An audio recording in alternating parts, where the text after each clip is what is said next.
Hello and welcome back to Continental Club, where we discuss the hottest topics in European football. Joining me today, it's the original lineup. We will be getting on more experts, maybe once a month or so. Let us know in the comments how much you want to see the lineup mixed up with some experts from around Europe.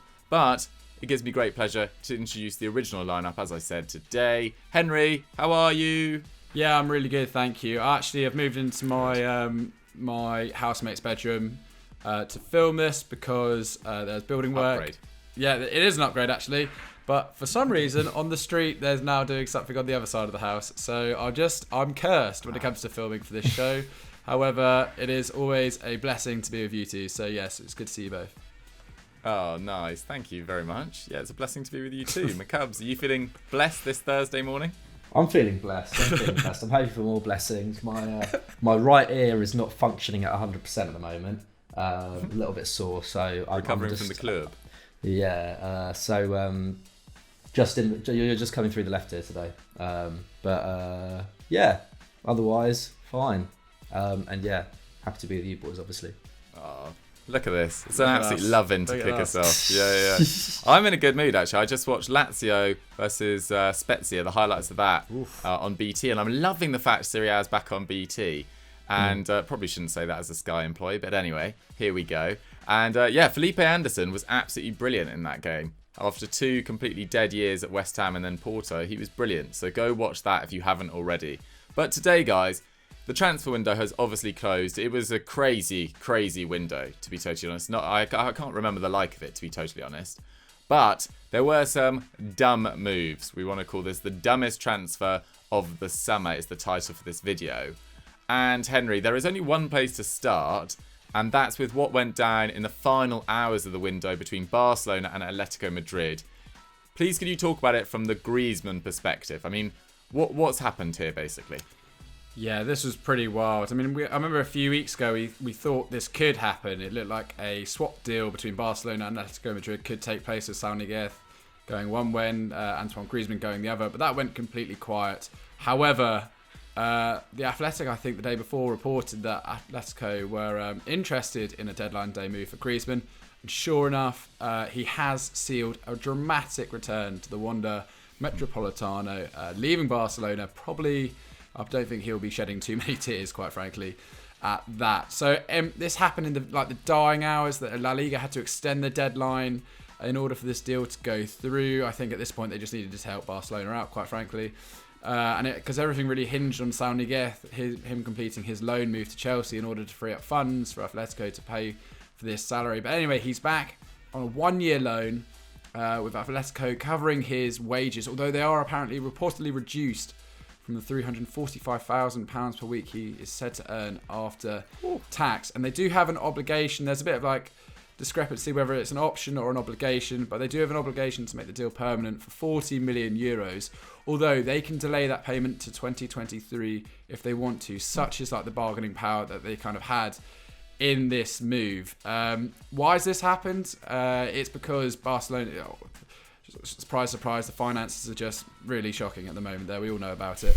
And the whole transfer in itself was a bit of a disaster. Only 2 years ago, Barcelona paid his 120 million euro release clause in total. Apparently, Bartomeu was obsessed with getting Griezmann over to the Camp Nou.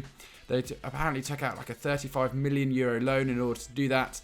Plus, they took a mortgage against the club's future revenue in order to make the payment, which there's just warning signs everywhere, aren't there? And actually, you know what? I think they wanted to keep him this window in an ideal world. Koeman's been very positive about Griezmann in the press. He's sort of fought against people who booed Griezmann in the stands recently. But the problem was they weren't able to attract buyers for Felipe Coutinho, Samuel Umtiti and Miralem Pjanic. So their hands were forced when it came to sort of raising money, revenue and cutting down that wage bill. And ultimately, Griezmann had to be sacrificed because in Atletico Madrid, they did have someone who was willing to take him on. And you know what? A lot of people are going to look back at this and say it was a bit of a disaster, his time in Barcelona, and maybe not. He scored 35 times in 102 appearances for the club.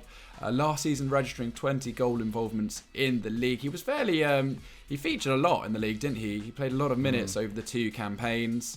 And actually, I thought he was growing into his time there. Last year, his shots per game improved to 2.4 per 90, with his XG per 90 at 0.42. That was its strongest rate in 4 years.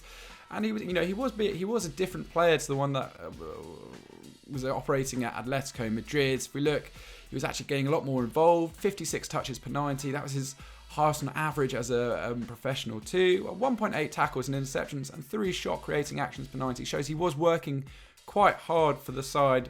There was always going to be difficult playing in the shadow of Lionel Messi at that Barcelona side. But there's no denying that they were probably expecting a little bit more from the World Cup winner. Let's face it, he scored 133 times in 257 appearances between 2014 and 2019 for Atletico Madrid, so quite clearly a better goal return. He won them titles as well, Europa League, the Supercopa de España. They obviously reached the final of the Champions League. He will be right at home back at Atletico Madrid. Like I said, I don't think he'll be too sad to be returning there. Diego Simeone wanted another forward, and he's got a pretty special one. Someone Simeone talks about in the highest regard. I remember reading something he said when Griezmann's playing well, there's no one that can read the game quite as well as him. He's only 30 years old, so he's going to have a few years right at the top still. I'm really happy for Griezmann. I think this is I've always found it really difficult watching how sort of criticised he's been at Barcelona. He scored some wonderful goals as well for the club as well. Yeah. It was a beautiful chip, I believe, against Celta Betis, I think it was. He'll definitely have some highlights and some moments there. And he's joined the club at such a difficult period in Barcelona's history. It was never his fault the club decided to pay his buyout clause, which was frankly outrageous anyway. Hardly any massive transfers really pay out. But yeah, for Barcelona to let him go to Atletico Madrid, strengthening. This is probably the first time that Atletico have won a title and really sort of built on that, with the other two fading away. It really does look like they are the powerhouse in La Liga right now, and getting Griezmann back, along with their other signings, sort of Rodrigo de Paul, Matheus Cunha, they're going to be a force to be reckoned with this season. But I genuinely think for Barcelona it was just about a matter of survival. They had little choice in this one. But if Atletico go on to achieve the kind of things maybe we're expecting of them this term, then it's only going to look worse for Barcelona. But yeah, what a crazy transfer to have popped up on the final hours of the window. Yeah, I didn't see it coming at all. I thought Barcelona were done with all their shenanigans this window after they managed to register all their other new signings, etc. But didn't see it coming at all. And I do totally agree with you. It was unfortunate for him that he joined Barcelona, and the player that was playing in his best position is Lionel Messi, just off that striker. And his first year was really difficult, didn't link up particularly well with Luis Suarez and Messi, but I think he's got to be given credit for turning it around last year and finishing with 13 league goals. And you mentioned that chip. There was also that incredible volley against Osasuna. He popped up in some really key moments with crucial assists as well. And now at Atleti, their options are just so spectacular going forward. Like, you think Suarez is probably guaranteed to start. You think it's between Griezmann and Correa to probably work off him. Marcos Llorente will probably play on the right, and then they've got Koke, Rodrigo de Paul, and then on the left-hand side it's Yannick Carrasco or maybe João Felix, etc. There's just so many options there. And for once, I just want to see not only how Atleti do in the league, but in the Champions League as well, because they've been quite disappointing in the Champions League for a little while now, and were pretty meek against Chelsea last year in the last 16, I believe, in the quarterfinals, or maybe it was the last 16, and then they played Porto in the quarterfinals, I seem to remember. So it'll be intriguing to see what Griezmann can add to this Atletico Madrid side. But yeah, I'm pleased for him, like you, that he's managed to get out of a situation that he didn't really, that he was sort of forced into in a pretty good light. My Cubs, I mean, we can't talk about Griezmann without talking about Luuk De Jong, who's coming at Barcelona. This was suggested by I Am Krishna Rambo, which is a great Twitter name. But do you think this is a great signing? It's clearly not. I mean, I don't know. We know Ronald Koeman likes teams that put plenty of balls into the box. Classically, at least from his Premier League days, Luuk De Jong, very, very strong in the air, isn't he? So I don't know. He's a Plan B option, isn't he? For a club if you need someone to come on late in a game, but kind of nothing more than that. And yeah, if you look at the Griezmann deal going to Atleti, it's you can see it nothing more than a huge downgrade in that sense. Equally, Barcelona did have to shed some serious talent this summer, and I think the Griezmann deal probably wouldn't have happened if they'd been able to get someone like Umtiti off the books, or Pjanic off the books. Obviously, he ended up staying, didn't he? So I it's poor, isn't it? Like, I mean, especially when you consider that, Joao Felix could have been part of that Griezmann deal. Saul, as Henry was saying, could have been part of that deal initially. And it came out of nowhere as well. No one was really expecting it. He was third choice at Sevilla, at least after the signing of Rafa Mir. Obviously, Yusuf and Naziri was very much their main man last season. He's a striker who's never really, put up the numbers in a top 5 league. Obviously, I mean, he was at Newcastle back in 2014 at a spell, I don't even remember it, to be honest. Completely passed me by, but made 12 appearances for Newcastle back in 2014 on loan. Obviously, had a great record at PSV. I think he scored 34 in one season, did he? Scored in total 112 goals in 200 appearances. Very respectable, over a goal every 2 games. Hasn't really put up the numbers since coming to Sevilla in 2019. 2 goals in the league. 10 goals in the league over the last 2 campaigns. He offers that aerial threat. He wins 5.2 aerial duels per 90. But otherwise, his numbers aren't huge. He puts up 3.1 shots and key passes combined per 90, which is incredibly average, especially for a centre forward. And he hardly started. He made 20 sub appearances last term. So I think that just goes to show that he is very much an impact sub. And I think it just goes to show that Barcelona are going to be incredibly reliant on Memphis Depay up top this year. I think, I don't know. I think everyone's got a little bit too worried when this went through. Everyone started being like, the only other recognised number 9 is Martin Braithwaite. So we're just going to have some kind of 90s kind of little and large combo, or just some kind of two. It's obviously that's not the case. Like, Memphis Depay was brought in as a number 9, essentially, wasn't he? He was brought in to run that attack from the centre. He's going to be the main goal scorer this season. Even if Griezmann had stayed, I think it would have been Griezmann behind Depay in a 4-2-3-1 most likely in the long term. Obviously, that isn't the case now, but I see Luuk De Jong as nothing more than a bench option. But still, getting rid of a 30-year-old Griezmann, bringing in a 31-year-old De Jong is just it's just symptomatic of the situation that Barcelona are in, isn't it? Is it are their title hopes any worse as a result of getting De Jong in? Not necessarily. I think losing Griezmann obviously is a big blow, just such a nothing move, isn't it? Yeah, it's not particularly exciting. It feels like a move really is the antithesis of the Barcelona way in terms of a style of play. But I agree with you. I think it would be Memphis Depay as their number 1 choice, number 9. Aguero is back up when he's back fit, and Martin Braithwaite being 3rd choice. I think he's literally just a body through the door for this season, and then he'll probably be at Barcelona until he retires now. But it's literally just a body in the door, and then Ousmane Dembele when he's fully fit, and potentially Ansu Fati as well, who's had a big week. McCubs being given that number 10 shirt. Do you think he can rise to that sort of challenge? Well, he's going to have to, isn't he? I mean, look, we'll have to see how he comes back from this injury. But I mean, he looked incredible, didn't he, at the start of last season? And he's going to need time. He's still super young. He's that great hope now. I mean, him and Pedri.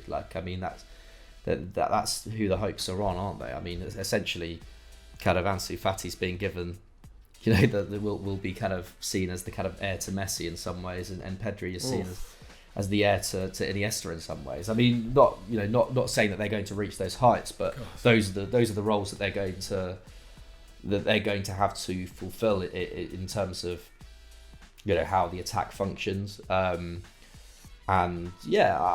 still think in 3-4 years time we might see this Barcelona side in a completely different light, obviously depending on how the club is financially managed over the next few years, and what other talent can come through La Masia. The Elias Mariba situation, I think, actually in some ways has left a worse taste than anything else this summer. Like, the Messi thing seemed kind of on the cards, and it was really sad, but to lose such a talented player like Elias Mariba in such poor circumstances as well. You know, it was clear the guy kind of was already looking for a way out of Barca.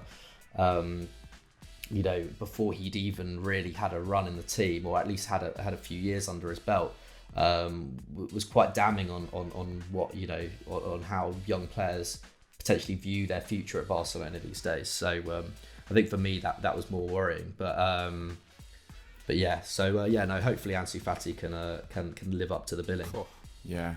On the topic of Ilaix Moriba, it brings us to our next player who's just left RB Leipzig, the club that Moriba has just joined. And this was suggested by Keithan_Chase, who wanted us to talk about Marcel Sabitzer going to Bayern Munich. Now, obviously, this is not a dumb transfer from Bayern Munich's perspective. It's quite the opposite, in fact. I think people are just frustrated that RB Leipzig have chosen to sell their captain, Marcel Sabitzer, and one of their best players on deadline day for just 15 million euros. Now, he's obviously, you know, been a phenomenal servant for RB Leipzig. His transfer market value, which you can take with a little bit of a pinch of salt, but is close to 42 million euros. But his contract was set to expire next summer. So I suppose, you know, similarly to a lot of the moves we've seen this year, you know, this summer, or potentially, you know, RB Leipzig decided to take that fee, unlike somewhere like PSG with Mbappe that just wanted some fee for Sabitzer rather than lose him for free next year.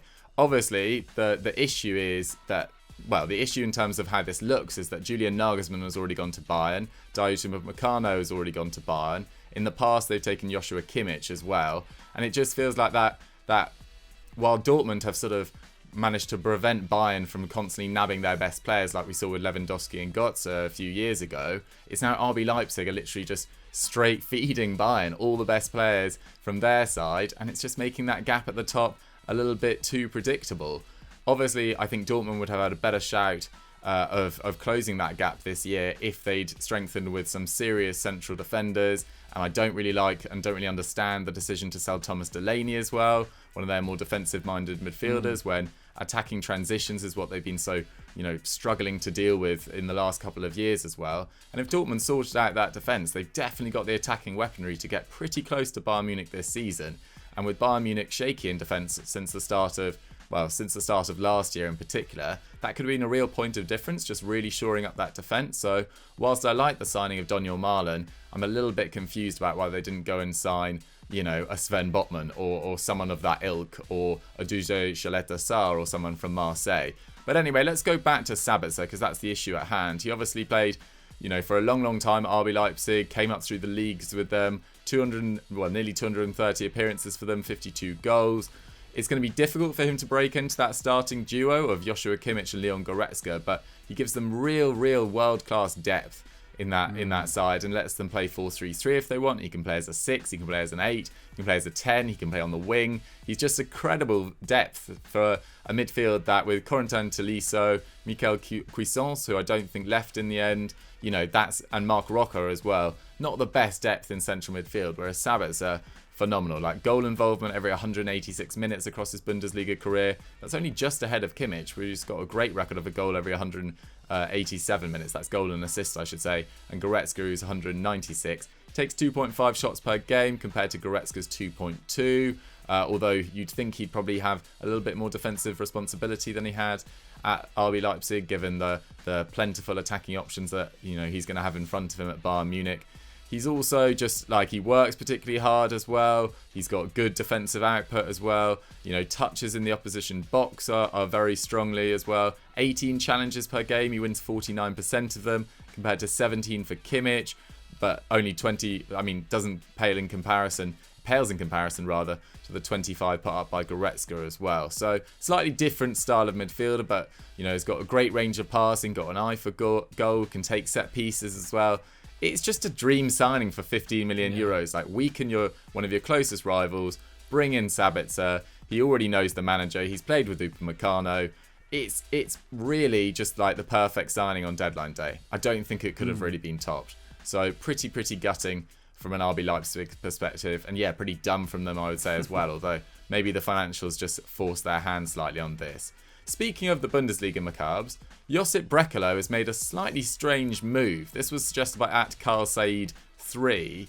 Like, he's gone to Torino. Didn't see that coming. Yeah, for sure. But just to touch on Sabitzer, I do think, like, it does I don't know. I do find it maddening how like clubs in the Bundesliga can't take a tougher stance on these kind of things. I know it's players' dreams to go and play for Bayern a lot of the time. I think it's no different with Sabitzer, and that's fine. Okay, he was a great servant to the club, but like I don't know. If I was RB Leipzig, they've got they're very financially stable. Like why not just keep him on for another season? Or just refuse to sell him to Bayern outright. They already lost Nagelsmann, already lost Upamecano. Like it's just mad to think that they just kind of handing, helping Bayern, just win another title, by giving them pretty much their best player. But anyway, I'm very excited to see Sabitzer though at Bayern. To be honest, I'm really excited to see him. I'm hoping to see him maybe like rotate in and out with Thomas Müller. I think that would be really cool. See him a bit further forward. But yeah, Josep Brekalo, really like this player. Wrote about him a couple of months ago actually as a potential signing for Leeds because they were linked with him earlier in the summer. That obviously didn't work out at the end. He's been linked with a number of top clubs, to be honest, and has been kind of Wolfsburg's one of Wolfsburg's most kind of prized assets over the last couple of years. Only 23, Croatian winger. Plays mainly off the left, been there since 2016. I think he cost them something like 10 million euros. So he was very much highly rated from a young age. He's only scored 22 times in 122 appearances, but he's primarily a creator. At least that's what he kind of started to excel at when he was developing in Germany. But somehow he's ended up at Torino, which is very odd. He was linked with Atalanta last season. It looked like that was a real potential signing for them. He's been linked with clubs in Spain this summer, Atletico Madrid, Real Sociedad, Real Betis. But yeah, somehow has ended up at a side which was struggling to fend off relegation over the last 2 years on a really good deal. They've got him on a loan of 1 million euros. There's an 11 million euro option to buy included in the deal. But apparently all the other suitors refused to meet the 15 million euro asking price on him, which I thought was a bit of a snip. I think he's valued by all accounts closer to kind of 25-30 million. So yeah, this is a real coup for them. But equally, why Brekalo would want to go to Torino is another matter. Obviously, he's giving up on Champions League football. Like I said, like Torino, aren't getting anywhere near that anytime soon. But they have got a great player on their hands now, and who knows? Like Serie A could be the perfect stomping ground for him. I think he's only got something like 7 goals and 10 assists, or 10 goals and 7 assists over the last 2 years. But his creative numbers were really, really impressive a couple of seasons ago. I think he was averaging the same amount of chances a game as Jadon Sancho was in the Bundesliga in 2019-20. And those numbers dropped, but his shot numbers increased. So he's still very much developing. He's still finding his way.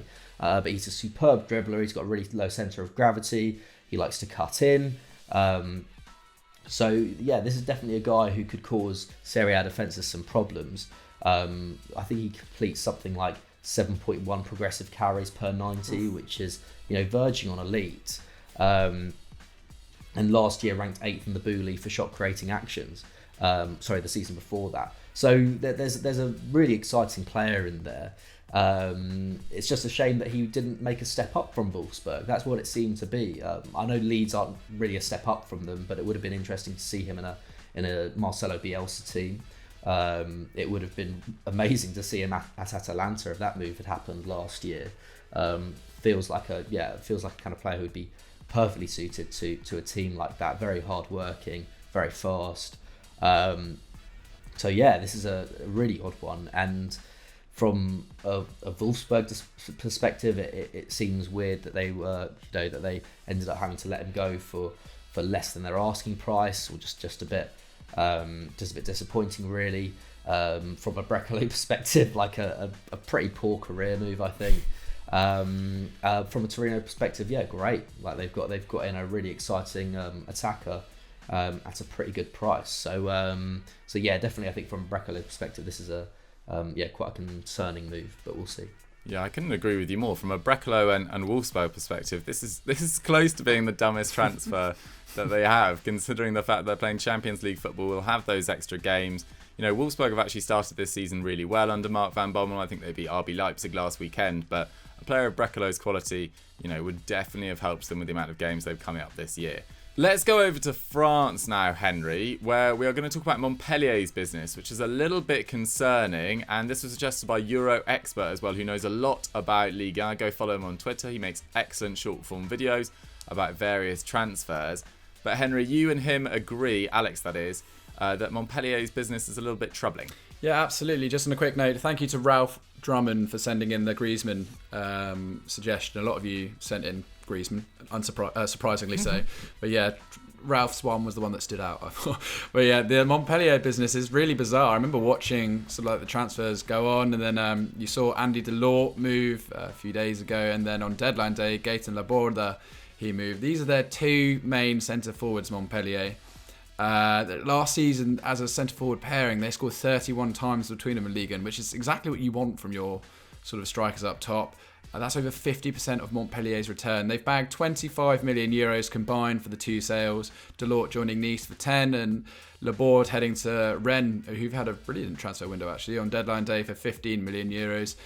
And that's all well and good as long as you can find a replacement. And I do not believe Montpellier have done that at all. They've gambled a lot on Valère Germain being the man who's going to find them goals. They brought him in, the 31-year-old, on at the end of the window too. For some perspective, he scored just 3 times for Marseille last season. He hasn't hit double figures in the league since 2016-17 when he was with Monaco. He has been like a guy in a bit of a decline over the last few seasons. I like him. He's not an out-and-out centre forward either. He's more of like a sort of winger who can cut in and play in attack. So yeah, maybe he needed a fresh start at Montpellier, but I'm not sure the goal is going to come there. And if you look at their other striking options, either they've got an 18-year-old called Elie Wahi, he's only scored 3 senior goals in his career. And then another guy called Nicolas Goiacchini. He's a 21-year-old American who they picked up from Cayenne in Ligue 2. He only scored 4 times for them last season too. So these are really concerning numbers for Montpellier, considering what like a really solid attacking options they did have in attack. Laborde in particular, really big handful up front, massive sort of creative numbers, sort of bullish centre forwards, and Germain is nowhere near that kind of player, is he? If we consider that Montpellier had been doing quite well recently, they finished in the top half of the table in 3 seasons straight, and they started the campaign with 4 points from their first 3 matches, scoring a fair few but conceding a fair few too.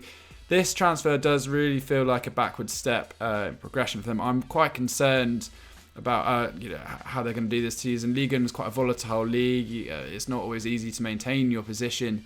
So yeah, not sure. They've always managed to keep hold of like Teji Savanier, who's their like incredible centre midfielder, who just loves playing for the club, and a lot of the sort of work of that team revolves around him. Massively hard-working guy. But up front, I'm just not sure where the goals are going to come from this season, and I just hope they brought in Mamadou Sakho in defence, which is, I think, a pretty reasonable free transfer.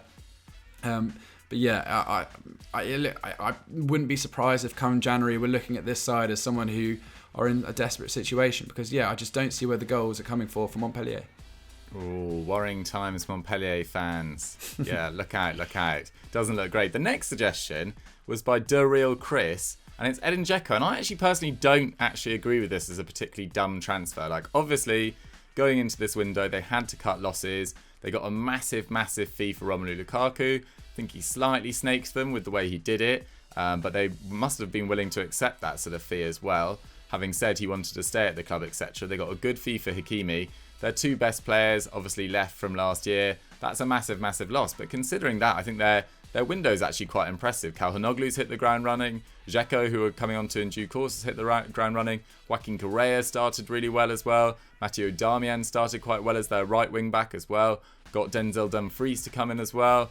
And, Edin Dzeko has for a while not been up to scratch finishing wise. I think he's underperformed his expected goals. I wrote about it this week. In the last 5 years, he's scored 28 goals fewer than XG predicts, which is crazy times. But he started pretty well. over in Milan now. He'll be 36 next March. He only scored 7 times in Serie A. But he started the season, as I said, very, very well. Goal and assist in his first 2 matches. He's currently taking 2.5 shots per game, winning 2 aerial duels, and completing 3 key passes and dribbles per 92. So he looks like he's been really motivated by this switch up. He's joined a better team than he left at Roma, probably with a better title chance. And maybe he just thinks, if I can get it going this year with Lautaro Martinez and Joaquin Correa playing off me, then Inter Milan, I think, have a better chance of retaining the title than a lot of people have said. Obviously, it was a financial move. He's come in on a free transfer as well. There's a reason he's a free transfer. Like, he hasn't performed that well for Roma at the moment. They've, gone in a different direction with Shomurodov and Tammy Abraham, who's also started exceptionally well. But I actually don't think Edin Dzeko is the worst possible pickup. And it looks like Roma have started the season really well, with this new blood up front. So I think it's a kind of win-win all round. So I actually don't agree with Daryl Chris's. Given the circumstances, I don't think Dzeko's too bad a pickup. Right, guys, we've got some other suggestions as well at the bottom here. McCubs, who do you want to talk about? I mean, Arnaut Danjuma to Villarreal's down there, Pietro Pellegrini to AC Milan, Ben White's in there. Yeah. Take your pick. Arnaut Danjuma is definitely an overspend. 23.5 million euros, like the record spend on any signing ever by Villarreal. But like his credentials are decent. 17 goals and 7 assists for Bournemouth last term in the Championship. He's already scored 1 goal from just 30 minutes of football in La Liga. Obviously, they haven't had a great start to the season. They've drawn 3 games. But like I don't think it's the worst signing. But yeah, it's certainly a gamble. But what's great to see is that Bournemouth replaced him with a former Hampton and Richmond Borough player, Jamal Lowe, coming in from Swansea on deadline day. So best of luck to him at Bournemouth. Do you think he's a Continental Club fan? Oh, absolutely. Yeah. No, I'm not sure. He'd be an idiot not to be. But great to see him, coming in to replace a La Liga star. So yeah, maybe that will be his next move as well. But no, I don't hate that move. But yeah, it's definitely an overspend, especially in terms of La Liga this season. He's one of the most expensive signings in the whole league, isn't he? So yeah, it'll be interesting to see how he gets on. Wish him all the best. But yeah, I don't think it's particularly necessarily a dumb signing. I feel like Villarreal generally do quite good business as well. So yeah, I think that might be a bit harsh from @Rags07. But equally, Danjuma's not a player who I've watched it week in, week out. So yeah, we'll see how he gets on. Yeah, it'll be interesting. I think Villarreal are one of the biggest spenders in La Liga. I think only Sevilla and Atletico Madrid have spent more than them. So a bit of pressure on Unai Emery to build on that quite promising season last year. Obviously with that Europa League win, they kept hold of Pau Torres. They kept hold of Jared Moreno as well. So best of luck to Arnaut Danjuma. The doubt I had about him was he doesn't actually work particularly hard in terms of his defensive work rate. I think it was 0.5 tackles and interceptions per 90 last term, which would have been the lowest in Villarreal's squad had he been part of it last year, which might piss off Unai Emery slightly. Maybe it was just the role he was playing at Bournemouth. Who knows? Henry, Arya Manchuahan, sorry about that, Arya, not my best pronunciation, has suggested a Dortmund centre-back, who I've actually never heard of. Yeah. What's gone on here? Well, it's funny, earlier you were saying you were surprised that Dortmund hadn't gone in for defensive reinforcement. They have. It's just not many people have heard of him exactly. Marin Pongracic, he's coming from Wolfsburg. He's a 23... Great pronunciation. Yeah, well, fingers crossed. He's a 23-year-old Croatian defender. Actually, he's a Croatian international. He's played recently in the fixtures there. He just hasn't played a whole lot of football for Wolfsburg. He's quite highly rated, actually. I've been reading up on him a lot. Last season, he only played 580 minutes of football. The season before, just 930. I should say he caught COVID, and I think he's really struggled to come back from it. I read an interview that Oliver Glasner said that he's been really he was really struggling on the pitch to cope with it all. So yeah. People did react to it in different ways, and he's just had a bit of a tough time of it at late. Apparently there's some other Arya in his sort of explanation on Twitter said there's been some attitude problems as well, but look, he's still quite highly rated. It was just difficult for him at Wolfsburg, where he was probably the third choice centre back and fourth choice right back in his time there. However, he's gone to Dortmund, and it does look like he could get some minutes there, doesn't he? Because they're absolutely riddled with injuries at the moment anyway. Zagadou, Hummels, Chan, Moret and Schultz, they're all out at the moment. He's a fairly solid defender. He puts up a pass success rate about 85%. He knows Marco Rosa from their days at RB Salzburg together. So seriously, clearly Rosa knows he's seen something that perhaps some others haven't. So let's see what Dortmund could do. It's just a 1-year loan, but maybe Dortmund could, maybe they've seen something which sort of the casual viewer hasn't. So this is only a dumb transfer on the basis that it's kind of like come out of nowhere. I think we could be laughing at this and at the end of the season he could turn out to be a star.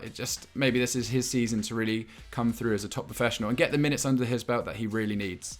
There we have it. Yeah, Dortmund could certainly use him, hitting the ground running at the moment. The final suggestion was from Menez_18, which was Pietro Pellegrini, who has joined from Monaco. It's a 0.5 million euro loan with an option to buy for 7 million euros to AC Milan. They've got a 15% sale of a future sale to Monaco. The option becomes an obligation if Pellegrini scores 10 goals. He was that guy that shone at Genoa briefly and then went to Monaco. Has really struggled with a variety of injury issues over the last few years. Just doesn't seem like a necessary pickup for Milan this year. Obviously, Giroud and Ibra are pretty old, but Rafa Leao can play centrally, and Ante Rebic can play centrally if you want him to as well. So he's kind of just fourth choice, and I hope he gets some minutes, and I hope he gets his career back on track, because I think it was just over 200 league minutes at Monaco last year. So best of luck to him. But guys, what was your dumbest transfer of the window? There was quite a few to choose from, and I'm sure we've missed some out there as well. Get your suggestions in the comments down below, and let's move on to our quickfire question. Our quickfire question this week comes in from @DominicWolfend1. Thank you very much, Dominic. He says, will Man United's signing of Ronaldo now stop them from being able to sign Haaland in the future? McCubs, we've got to come to you first. Are you excited? Are you worried that it means you don't get Haaland? Are you just so happy for this season now? Yeah, I feel like I'm less elated by this transfer than a lot of United fans. I was quite conflicted about it, if I'm honest, when it was first announced. Mainly for things away from the field with Ronaldo that we kind of all know about. I kind of feel like anyone who is confused by some people's reaction to the move, to kind of look up the stuff on Der Spiegel which came out a couple of years ago, because if the stuff that they do purport to be support for him to have said to his lawyers and things like that, if they are true, then it is pretty concerning.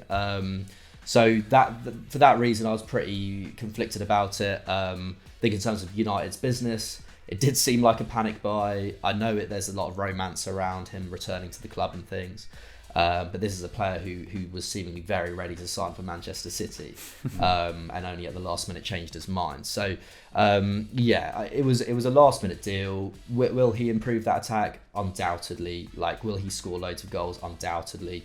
Will it be enough goals to turn United into serious title challengers? I'm not so sure, because we already had Cavani, already had Greenwood, who scored 3 and 3 already. How many more goals does Ronaldo need to score than what Cavani would have scored if he was the number 9 to make that leap? Because I would have backed Cavani to score 10 to 15. So that means Ronaldo would probably have to score 25 plus for it to be the kind of blockbuster title kind of trophy winning signing. But equally, if United can challenge more rapidly in Europe, if they can get a trophy for Solskjaer, then maybe it will be seen as money well spent. And obviously there's the commercial side as well. But yeah, in terms of Haaland, it is also a concern, isn't it? Cavani does leave next year. I don't know. If it means United look like a much more serious team next season, then maybe it will be more attractive to Haaland. Equally, United didn't get a defensive midfielder in. Currently, the club has one trusted defensive midfielder, who is Fred, and he's not an out-and-out defensive midfielder either. We saw how much he struggled on the weekend. Solskjaer didn't trust Matic after that Southampton game. So basically, the club are just waiting for McTominay to come back and hoping for the best. So in terms of the way that the team functions, I think the priorities were not right in those last days of the window. And I think, I don't know, it's a gamble. It's a gamble. Maybe there was no defensive midfielder available, so be it. But equally, not signing one could, it's the difference between Man United being being serious title challengers and I think potentially dropping away after Christmas, in my opinion. So yeah, in that sense, I don't know. Like I think United will still push for Haaland next year, but it just depends. Is United going to be the team that Haaland wants to come into next season? And I think at this moment in time, I feel like potentially Man City are going to be a more attractive option for him. Yeah, he's on colossal wages as well. It's worth saying, £480,000 per week. I think that's 25% more than the previous highest earner, Kevin De Bruyne, who's on that new contract at Man City. So it is an enormous risk, as you say, and it was probably not the signing they needed. Henry, in terms of the Haaland issue, I mean, there's going to be quite a few clubs that are sniffing around him next year, and Man United might not be the highest up the pecking order if he's got to contend with Greenwood and Ronaldo. Yeah, I mean, I completely agree with everything McCubb's just said. I would say, Ronaldo, congratulations for becoming sort of all-time international top scorer, albeit with a little help from the referee, by all accounts, to get him over the line. But I can't see Manchester United wanting to get into bed too closely with Mino Raiola once again. If the rumours are true and he's going to go asking for some colossal agent fees and €40 million mark and some frankly outrageous wages for Haaland, I'll be amazed if Manchester United are willing to do that. We've seen how sort of handing De Gea such a big contract has sort of hindered their ability to keep everyone in the squad happy over time. Haaland, the thing that annoys me is I know one club somewhere will probably pay Raiola what he wants, and this whole process will roll on for a little bit longer. That's what I'm kind of nervous about. But yeah, I think maybe Manchester City are in a better place to offer Haaland the immediate success, almost guaranteed success that he's after. Although the Pep Guardiola situation with his contract is something worth following there, if he is looking to sort of maybe take a break at the end of 2023, that's certainly not gives some other teams hope. But I can't see Bayern Munich having the financial resources to sort of bow down to Haaland's demands. So yeah, it is a bit worrying. In answer to Dominic's question, I don't think signing Ronaldo will stop them. At the end of the day, Haaland is so young and such a prodigious talent. If they really wanted to go for him, I think they'd do that irrelevant of the Ronaldo wages, which it's a 2-year contract to re-sign with sort of the all-time great players. So yeah, as you say, I think Manchester City or perhaps even maybe a PSG, if they've got the finances following Mbappe's departure, that may be a more likely option at the moment than Manchester United, where unless they win something this year, I think that is the most important thing. I think United have to win something this year and look like they're going to be in and amongst the titles over the next few seasons for him to even be tempted by that. But yeah, I don't think signing Ronaldo is going to stop that situation from coming around if it does. Fair enough, yeah. I think there's 3 clubs ahead of Man United right now, to be totally honest. I think Man City, Bayern and PSG as well, who are linked to the move with Haaland if that Mbappe deal was going to go through. It was Matt Law in The Telegraph, who's a very respectable journalist over here in England, saying that PSG were strongly considering dropping 150 million euros on Haaland this summer. So I just wouldn't put it past them doing the same thing next year, or just paying that release clause, giving him exactly what he wants, giving Raiola that contract that he wants, giving the sign-on fee, etc. I think Man City also are a much more attractive option to Haaland, potentially even next summer, even with Guardiola leaving the year after that. And then Bayern Munich as well. Haven't really made major moves for a while. I think they'll definitely be interested in Haaland if Lewandowski's leaving as well. I can see Lewandowski going to a City or a PSG, potentially clearing space for Haaland's arrival. So we shall see. But guys, where do you think Haaland is going to go next summer? Do you think Ronaldo will be a success at United? And most importantly, what is your dumbest transfer of the summer so far? Guys, that's everything we've got time for on Continental Club for this week. I hope you guys enjoyed the show. McCubbs, what should they go and watch now? They should go and watch the EFD Explained on PSG, which I believe was written by Pat. At least it was voiced by him. Just watched that earlier. It was excellent. Very quick but and concise, but very just very detailed as well. An explanation of FFP and the PSG situation. Certainly left me a bit more enlightened. So yeah, go and check that out. Love it. Henry, anything from you? Yeah, check out the podcast this week with you, Diggy. We've done another deep dive into the deadline day drama. I think in a few days we've got something on Atletico Madrid and Explained, looking at where all their kind of money comes from, which, Diggy, I believe was scripted by yourself. And we've got a nice thing on... No, it's McCubs. By McCubs. Wow. Either way. What was that? Lovely stuff. But the Atletico Madrid video. And then I think we've got something 10 guys who are going to break out, big future stars of this season. So check out that one on EFD as well. Perfect, guys. Have a great weekend. We'll catch you next week. We'll see you later. Bye.